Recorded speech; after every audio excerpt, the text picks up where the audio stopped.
আমার প্রিয় সহকর্মীবৃন্দ, রামকৃষ্ণনগর কলেজের সংস্কৃত বিভাগের বিভাগীয় প্রধান ডক্টর অঞ্জনা চক্রবর্তী মহোদয়া, নীলামবাজার কলেজের সংস্কৃত বিভাগের বিভাগীয় প্রধান অধ্যাপিকা রূপালী দাস মহোদয়া,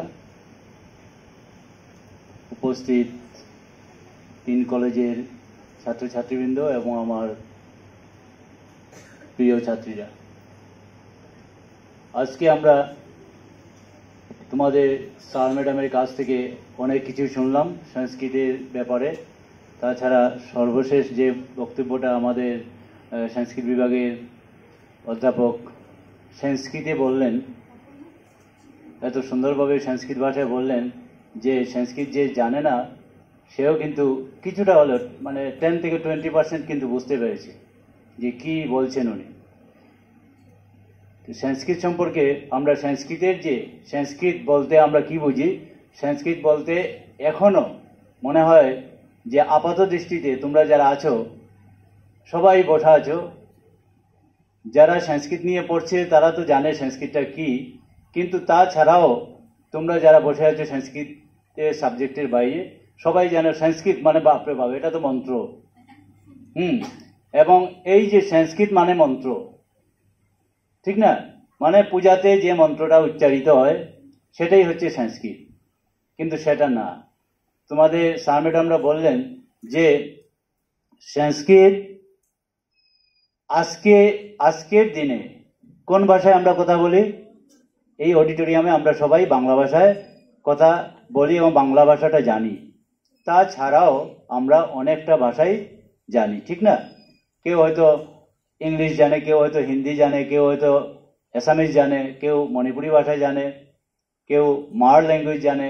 তো এই যে অনেক ভাষা আমরা জানি, কিন্তু ওই সময় যে সময়ের কথা বলা হয়েছে বা যে সময়ের উপর তোমাদের আজকে লিটারেচারের বৈদিক লিটারেচার মানে বৈদিক পিরিয়ডটা, ওই সময়ে ভাষা শুধু একটাই ছিল, সেই ভাষাটা হচ্ছে সংস্কৃত ভাষা। কথাও বলা হতো যে কোনো ব্যাপারে আলোচনা কোন ভাষায় হতো? সংস্কৃত ভাষায়। তাহলে সেটা কি মন্ত্র? না, সেটা আজকের দিনের যে 200টা ল্যাঙ্গুয়েজ, সেই 200টা ল্যাঙ্গুয়েজ ছিল না, সেখানে একটা ল্যাঙ্গুয়েজই ছিল, তার নাম হচ্ছে সংস্কৃত। তাহলে হলের মধ্যে যারা বসে আছো, সংস্কৃত সম্পর্কে ভুল ধারণা যেটা তোমাদের কাছ থেকে যেন অন্যরা জানতে পারে যে সংস্কৃত মানে এটা মন্ত্র নয়, সংস্কৃত মানে একটা ভাষা, যে ভাষাটা আগে চলতো, অন্য কোনো ভাষা ছিল না।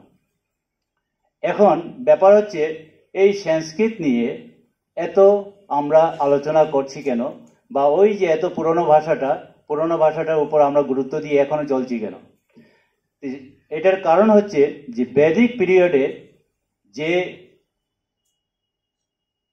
যে জিনিসগুলা ছিল বৈদিক পিরিয়ডে, সেটা কিন্তু কে যেন বলে গেছেন যে সরাসরি উপরের সঙ্গে সম্পর্ক ছিল। মানে আমরা বলি না উপরওয়ালা বলি, ভগবান বলি, ঠিক না? যেই সম্পর্কটা এই ধরনের ছিল। তার মানে উপর আর নিচের মধ্যে যে গ্যাপটা, সেই গ্যাপটা ছিল খুব কম। আজকের দিনে উপরে নাগাল পেতে গেলে অনেক বড় ব্যাপার, বুঝতে পারছো কি বলছি? তার মানে যদি স্বর্গের নাগাল পেতে যাও তাহলে সবাই বলে এটা কলিযুগ, আমরা সব নরকে আছি, এই ধরনের। উপরে নাগাল পাওয়া সম্ভব না। কিন্তু ওই সময়ে উপর আর নিচের মধ্যে গ্যাপটা ছিল খুব কম। তার মানে সরাসরি বলা হতো ভগবান বলছেন বা উপরওয়ালা বলছেন, আর যে বসে আছে উনি লিখছেন, বা যে কথা বলছে উনি কিন্তু উপরের যে বসে আছে তার কথাই বলছেন। তাহলে ওই সময়ে যে বিজ্ঞান বলো, যে ইতিহাস বলো, যা কিছু যে ধরনের সব কিছু খুব উন্নত মানের ছিল। আজকের দিনে পলিউশনে সব কিছু নষ্ট করে দিয়েছে, এই যে যোগাযোগ ব্যবস্থাটাই নষ্ট হয়ে গেছে। তাহলে ওই সময়ের যে বিজ্ঞান ছিল, আমরা যদি বিজ্ঞান নিয়ে কথা বলি, ওই সময়ের বিজ্ঞান কিন্তু আজকের দিনের বিজ্ঞানের থেকে অনেক অনেক অনেক গুণ বেশি উন্নত ছিল। আজকের দিনের বিজ্ঞানীরা বৈদিক যুগে যে বিজ্ঞান ছিল সেই বিজ্ঞান নিয়ে খুঁজছে যে ওইখানে কি কি ব্যবহার করা হতো, কিভাবে বিজ্ঞানের চর্চা হতো ওই সময়। তা আজকের দিনের বিজ্ঞানীদের যদি এই অবস্থা হয় তাহলে বুঝতেই পারছো যে আজকের দিনের বিজ্ঞানী আর ওই সময়ের বিজ্ঞানীদের মধ্যে পার্থক্যটা। ওই সময়ের বিজ্ঞানীরা ছিল অনেক উন্নত মানের, আর আজকের বিজ্ঞানীরা ওদেরকে ফলো করছে, কোনোভাবেই ওদের কাছে পৌঁছানো যায় কিনা। তো এখন আমি আরেকটি কথা বলছি যে ক্লাস 10 অবধি আমরা সবাই সব সাবজেক্ট পড়ে আসি তো, কিন্তু পড়ার পর যখন হায়ার সেকেন্ডারিতে এলাম তখন যে সাবজেক্টগুলো নেই সেই সাবজেক্টগুলো কি সরাসরি তুমি ম্যাট্রিক পর্যন্ত পাও না? আমরা তো পাই না। সোশিয়াল সায়েন্স, সমাজ বিজ্ঞান, তার মধ্যে সমস্ত কিচ্ছু দেওয়া, আর ওইদিকে বিজ্ঞান, অঙ্ক আর ইংলিশ, আর একটা হয় বাংলা থাকলো বা অল্টারনেটিভ ইংলিশ থাকলো। তো এই তো সাবজেক্ট, ঠিক না? কিন্তু হায়ার সেকেন্ডারিতে আসার পর সবাই ঠিক করে আসে যে আমি হিস্ট্রি নেব, পলিটিক্যাল সায়েন্স নেব, ফিলোসফি নেব, কিন্তু যেই মুহূর্তে বলা হলো সংস্কৃতটা নাও, না সংস্কৃত না। তাহলে প্রশ্ন হচ্ছে, তুমি কি পলিটিক্যাল সায়েন্স পড়ে এসছো? তুমি কি ফিলোসফি পড়ে এসছো? তুমি ইকোনমিক্স পড়ে এসছো? না তো। তাহলে ওইসব সাবজেক্ট যদি তোমার নিতে কোনো ভয় না করে, তাহলে সংস্কৃত নিতে এত ভয় কিসে? সংস্কৃত তো তুমি থাকার পরে, অনেকে থাকে তা সত্ত্বেও নিতে ভয় করে। কারণ কি? পড়াশোনার যে পড়াশোনা যেভাবে চলছে নিচু স্তরে, সত্যিকারের পড়াশোনা চলছে না। এই যে আমি বললাম যে আজ পর্যন্ত আমার কলেজের মধ্যে আলোচনা হয় সংস্কৃত মানে অন্য ডিপার্টমেন্টের আলোচনা হয় সংস্কৃত মানে, সংস্কৃত ভাষায় প্রশ্ন আসে। তোমাদের ডিগ্রি যারা পড়ছো কেউ কি সংস্কৃত ভাষায় প্রশ্ন দেখেছো? সব তো ইংলিশে। উত্তর কি সংস্কৃতে লিখতে হয়? না, সব তো ইংলিশে লিখতে হয়। তাহলে এই কনসেপ্টটা আমাদের কলেজের শিক্ষকদের মধ্যেও নেই। ছাত্রদের মধ্যে কোত্থেকে আসবে আর সমাজের কোত্থেকে আসবে? তাহলে এই কথাগুলি বুঝাতে হবে সবাইকে যে আজকে সংস্কৃত নিয়ে যদি কোনো স্টুডেন্ট অ্যাডমিশন নেয় তাহলে তার প্রশ্নটাও ইংলিশে আসবে, তার উত্তরটাও ইংলিশেই লিখতে হবে। যেভাবে আমি পলিটিক্যাল সায়েন্স, হিস্ট্রি, ফিলোসফি, ইকোনমিক্সের প্রশ্ন ইংলিশে আসে এবং ইংলিশে উত্তর দিই। ঠিক আছে? তো এই হচ্ছে বেসিক একটা তোমাদের ব্যাপার আমি বলে দিলাম যে তোমরা আগামীতে হায়ার সেকেন্ডারি অ্যাডমিশন হবে, তারপর ডিগ্রি অ্যাডমিশন হবে, তখন তোমাদের যদি কোনো জানাশোনা কোনো ছেলে বা মেয়ে যারা অ্যাডমিশন নিতে যাবে আগের থেকে পরিষ্কার করে দেবে যে এই হচ্ছে ব্যাপার, ভয় পাওয়ার কিছু নেই। ঠিক আছে? এখন আমি আমার ব্যাপারে বলছি। আমি পিওর সায়েন্সের একজন স্টুডেন্ট, একদম পিওর সায়েন্সের একজন টিচার। এখন পিওর বলতে কি জানো তোমরা? সায়েন্সে যারা অ্যাডমিশন নেয় সবার আগে বলা হয় রয়্যাল সায়েন্স। এখন কথা বলো, রয়্যাল সায়েন্স সাবজেক্ট নিয়ে পড়ে কে? রয়্যাল সায়েন্স সাবজেক্ট কি জানো কি? তোমরা আর্টসে আছো কিন্তু সায়েন্স টিম তো তোমাদের কলেজে আছে। হ্যাঁ, রয়্যাল সায়েন্স সাবজেক্ট কি? রয়্যাল সায়েন্স সবার আগে আসবে physics, chemistry, mathematics. Physics, chemistry, mathematics. আর কোনো শব্দই আসে না। যেমন ইংলিশ বাংলা দিয়ে শুরু হয়, কেউ কি বাংলা ইংলিশ বলে নাকি? না, ইংলিশ বাংলা বলে। ঠিক একইভাবে সায়েন্স যখন পড়ে কেউ বলবে ফিজিক্স, কেমিস্ট্রি, ম্যাথামেটিক্স। কেউ ম্যাথমেটিক্স, কেমিস্ট্রি, ফিজিক্স মুখের মধ্যে আটকায়। তো এইটা মুখের মধ্যে আটকায় যেভাবে, আর ফিজিক্স, কেমিস্ট্রি, ম্যাথমেটিক্স বলতে যত সহজ হয় সেটা কিন্তু শুধু কথার মধ্যে না, সেটা কিন্তু কাজে। এইভাবেই ফিজিক্স কেমিস্ট্রি ম্যাথমেটিক্স বসে আছে, যার জন্য সবাই প্রথম থেকে ফিজিক্স কেমিস্ট্রি ম্যাথমেটিক্স বলছে।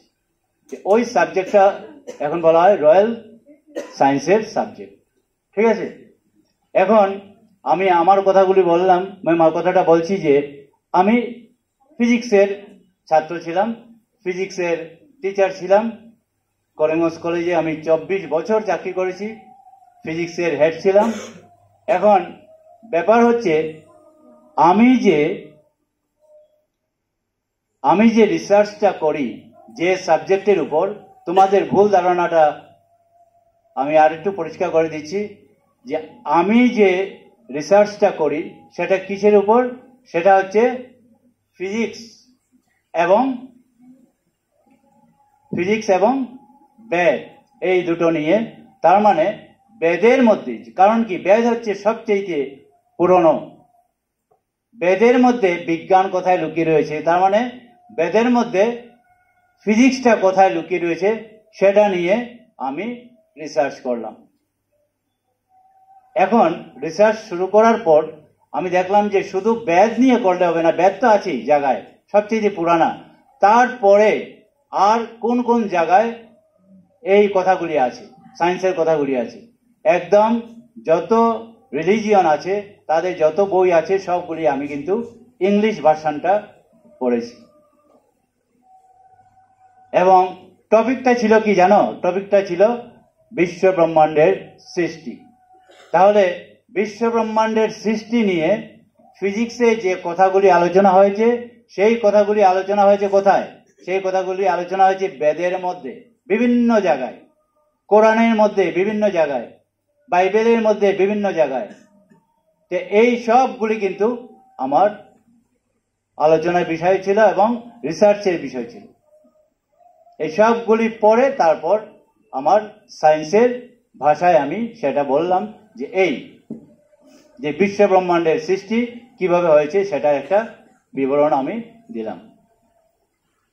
তাহলে বুঝতেই পারছো যে বিশ্ব ব্রহ্মাণ্ডের সৃষ্টি, তার মানে বিশ্ব ব্রহ্মাণ্ড তো বুঝছো শুধু পৃথিবী না, সমস্ত বিশ্ব ব্রহ্মাণ্ড নিয়ে ফিজিক্স যে আলোচনাগুলি করছে সেগুলো কোথায় আছে, সেগুলি আসে কিন্তু বেদের মধ্যে খুব সুন্দরভাবে আছে। এবং বিজ্ঞানীরা সেই বেদকে ভালোভাবে পড়াশোনা করে বার করছে যে কোথায় কোথায় বিজ্ঞান লুকিয়ে রয়েছে, কোথায় কোথায় বিশ্ব ব্রহ্মাণ্ডের সৃষ্টি নিয়ে বিভিন্ন তত্ত্ব আছে। কাজেই বিজ্ঞান যদি সেই বেদের দিকে যায়, তার মানে বেদ হচ্ছে তখনের দিনে কোন ভাষায় লেখা, সংস্কৃত ভাষায় লেখা। তাহলে আমরা সংস্কৃতের উপর গুরুত্বটুকু কতটুকু যে তা আমরা বুঝতেই পারি। আজকের দিনে যে আলোচনাটা হবে সব বেদিক লিটারেচারের উপরে, তোমাদের সেই লিটারেচারের উপরে বিভিন্ন টপিক দেওয়া হয়েছে, এমন সব টপিক দেওয়া হয়েছে যেগুলো তোমাদের সিলেবাসের অন্তর্ভুক্ত। এবং এই সিলেবাসের অন্তর্ভুক্ত টপিক থাকাতে কি হয়েছে যে তোমরা এগুলো যদি একটা সেমিনারে পেপার প্রেজেন্ট করার সময় অনেক দিক পড়তে হয়, করে এই টপিকটা প্রিপেয়ার করতে হয়, এই পেপারটা লিখতে হয়। তাহলে এই পেপারটা লিখতে গিয়ে তোমাদের কিন্তু নিজের অনেক জ্ঞান কিন্তু বেড়ে গেছে। কাজেই এই প্র্যাকটিসটা, এই যে সেমিনারের নাম নিয়ে যে আমরা কিছু যে কাজ করলাম, এই প্র্যাকটিসটা যদি সবার মধ্যে থাকে তাহলে কিন্তু ছাত্রদের মধ্যে পড়াশোনার আগ্রহটা বেড়ে যাবে। এবং ছাত্রদের যে পড়ার প্রতি যে আগ্রহ, লাইব্রেরি ইউজ করার প্রতি যে আগ্রহ, বই পড়ার প্রতি যে আগ্রহ, সেটা কিন্তু দিন দিন বাড়তে থাকবে। তো আমাদের মূল উদ্দেশ্য হচ্ছে ওইটাই যে আমরা শুধু কলেজের মধ্যে এই ব্যাপারটা সীমাবদ্ধ না রেখে যদি আমরা কমপক্ষে নিজের যে জেলা যেটা আছে, ডিস্ট্রিক্ট যেটা আছে, সেই ডিস্ট্রিক্টের সব কলেজের ওই বিভাগ শুধু না, যত ডিপার্টমেন্ট আছে সব ডিপার্টমেন্টের পক্ষ থেকে এই ধরনের যদি আমরা সেমিনার অর্গানাইজ করতে পারি এবং যে অ্যাওয়ারনেস এই সেমিনার থেকে আমরা করব, যে সচেতনতা জাগিয়ে তুলব ছাত্রদের মধ্যে, সেটা সমাজের প্রত্যেকটি ছেলেমেয়ের কাছে পৌঁছাব। যে আমরা মূল শিক্ষকটা হচ্ছে বই। আমি মূল শিক্ষক না, আমি কি পড়ে এসেছি, বই পড়ে। কাজে তোমাদের ঘুরে ফিরে কোথায় যেতে হবে? বইয়ের কাছে। এই বইয়ের কাছে যাতে তোমরা যাও, সেই চেষ্টাটাই আমরা এই সেমিনারের মধ্য দিয়ে তোমাদের কাছে পৌঁছে দেওয়ার চেষ্টা করছি। কাজেই আজকের এই সেমিনারের মূল লক্ষ্য হচ্ছে যে শুধু এই লিটারেচার, বৈদিক লিটারেচার নিয়ে পেপার প্রেজেন্ট করা নয়, তার ভিতরে একটা মহান একটা কাজ লুকিয়ে রয়েছে, যেটা আজকের দিনে ভীষণভাবে আমরা অভাব অনুভব করছি। সেটা হচ্ছে বই পড়া। আজকে স্টুডেন্টসরা সেমিনার পেপার যখন প্রেজেন্ট করতে আসবে, তারা কিন্তু কয়েকটা বই নিয়ে ভালোভাবে সমস্ত বইগুলো ওই টপিকটা প্রিপেয়ার করতে গিয়ে অনেকটা বই কনসাল্ট করে তারপর একটা নোটস যেভাবে রেডি করে ঠিক ওইভাবে। ঠিক আছে, তাহলে আমি এই প্ল্যাটফর্ম থেকে শুধু তোমাদের কাছে মেসেজটা দিচ্ছি যে তোমরা গিয়ে নিজেদের কলেজে মেসেজটা সবাইকে দেবে যে আমরা ডিপার্টমেন্ট থেকে সেমিনার করে এসেছি। রবীন্দ্র সদন কলেজে সেমিনার করেছেন, আমাদের কলেজে বিভিন্ন ডিপার্টমেন্টে ওই ধরনের সেমিনার হোক, এবং তোমাদের কলেজেও যাতে এই ধরনের সেমিনার অর্গানাইজ ডিপার্টমেন্ট থেকে করতে পারে, সেই আশাটুকু আমি করব। আর আমাদের বিভাগের, যেমন হিস্ট্রি বিভাগীয় প্রধান আছেন, উনি তো ডিপার্টমেন্টের সেমিনার কিছুদিন আগে ডিপার্টমেন্টের সেমিনার করেছেন, কিন্তু ডিস্ট্রিক্টের সমস্ত কলেজকে নিয়ে করেননি। আশা করি আগামী দিনে পলিটিক্যাল সায়েন্স, হিস্ট্রি দুজনেই হেড বসে আছেন, ওনারাও চেষ্টা করবেন যে এ ধরনের ইন্টার কলেজিয়েট স্টুডেন্ট সেমিনার করা যায় কিনা। এতে কিন্তু আমার স্টুডেন্টসরা, এই কলেজের স্টুডেন্টসরা যেভাবে উপকৃত হবে, একইভাবে অন্যান্য কলেজের স্টুডেন্টসরাও উপকৃত হবে। আজকের এই প্ল্যাটফর্মে তোমরা যে পেপারগুলো প্রেজেন্ট করবে, সেই পেপারগুলা শুধু পেপারের মধ্যে সীমাবদ্ধ থাকবে না। সবার যারা উপস্থিত থাকবে, তোমাদের পেপার প্রেজেন্ট করার সময় যারা শোনার আগ্রহ থাকবে, সেই শুনে যদি কিছু প্রশ্ন তোমাদের করে, তাহলে তোমরা যতটুকু পারো উত্তর দিবে। না হলে তোমাদের তো গাইড আছেন, তোমাদের তো টিচার আছেন, ওনারাও পরিষ্কার করে দেবেন। এবং ভয় পাওয়ার কিচ্ছু নেই, এটাই হচ্ছে তোমাদের শুরু। মনে রাখবে, আজকে আমার স্টুডেন্টসরা কজন এখানে দাঁড়িয়ে নিজের নামটুকু বলতে পারবে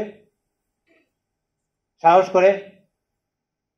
দেখা যায় ভয় একটা আতঙ্ক থাকে যে আমি স্টেজে কিভাবে উঠবো, এই যা তুই যা এইসব ধাক্কাধাক্কি চলে, ঠিক না? তো না, এখানে এসে তোমরা সাহস করে যে দুটো লাইন বলবে, সেটাই হচ্ছে তোমাদের এবং আমাদের সাকসেস। তো এই সেমিনারের সাকসেস তখনই হবে যে তোমরা যদি এই মঞ্চে এসে এখান থেকে সামনের দিকে যারা থাকবে তাদেরকে অ্যাড্রেস করো, তাহলে তোমাদের ব্যক্তিত্বের বিকাশ ঘটবে। আগামী দিনে তোমরা আরো সুন্দরভাবে পেপার প্রেজেন্ট করতে পারবে। তা আজকের এই সেমিনার 100% সফল হোক, এবং ডিপার্টমেন্টের রবীন্দ্র সদন গার্লস কলেজ সংস্কৃত বিভাগের সমস্ত শিক্ষকদেরকে আমি কলেজের পক্ষ থেকে অনেক ধন্যবাদ জ্ঞাপন করছি। ধন্যবাদ সবাই।